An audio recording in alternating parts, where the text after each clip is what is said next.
Hey all, Jason Levon, priest at St. Luke's Episcopal Church in Milwaukee, Wisconsin. Welcome to another edition of Pause and Pray. Like most of you, I've been living with profound COVID exhaustion lately.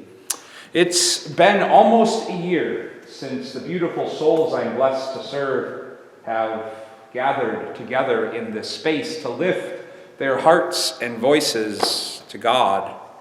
And I know from walking with several of them throughout the past months and even weeks and days, many of them are carrying very, very heavy burdens, in part because of all of the stress and loneliness and isolation of this pandemic.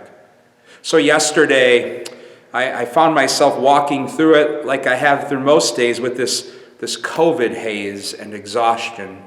I mindlessly wandered over the church here yesterday afternoon, leaving the home office, to get some much-needed office work done that I had been putting off.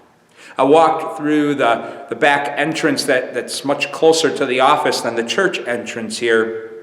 And that's when a little girl who attends the daycare that's using part of our space saw me, and she came right up to me. No concept of 6 feet of separation. She had her mask on and I had my mask on. But she came right up to me and looked up at me and said, "Hi, I'm Gemma. What's your name?"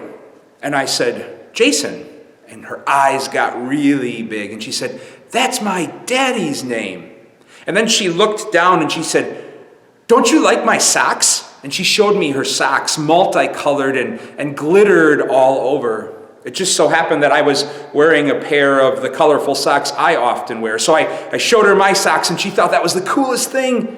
And then she left to go back with her peers, and I left, feeling invigorated a bit, finding enough energy to go to the office and get most of the work done that I needed to get done.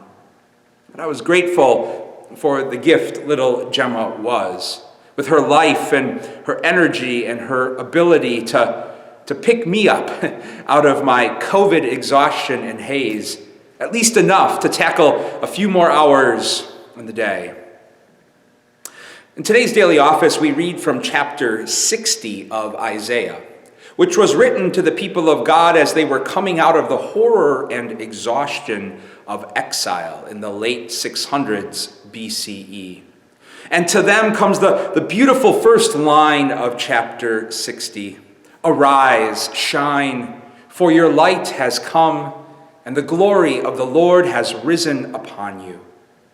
I can't help but wonder how much hope and comfort those words breathed into that community, exhausted and completely worn out and disassembled. How it was a reflection of God's desire and longing to want to reach into all of that and help them back to their feet again. Now, I'm not comparing the pandemic to the horrors and just incredible difficulty of the exile that the people of God experienced. But I am taking some time to pause and pray today in gratitude for the gift of Gemma and those instruments of life, of God's ability to reach into our exile and our exhaustion and our fatigue with life and love and energy, and help us to rise again and shine a little more brightly than we did before. And I invite you to do the same. God's peace and blessings to you all.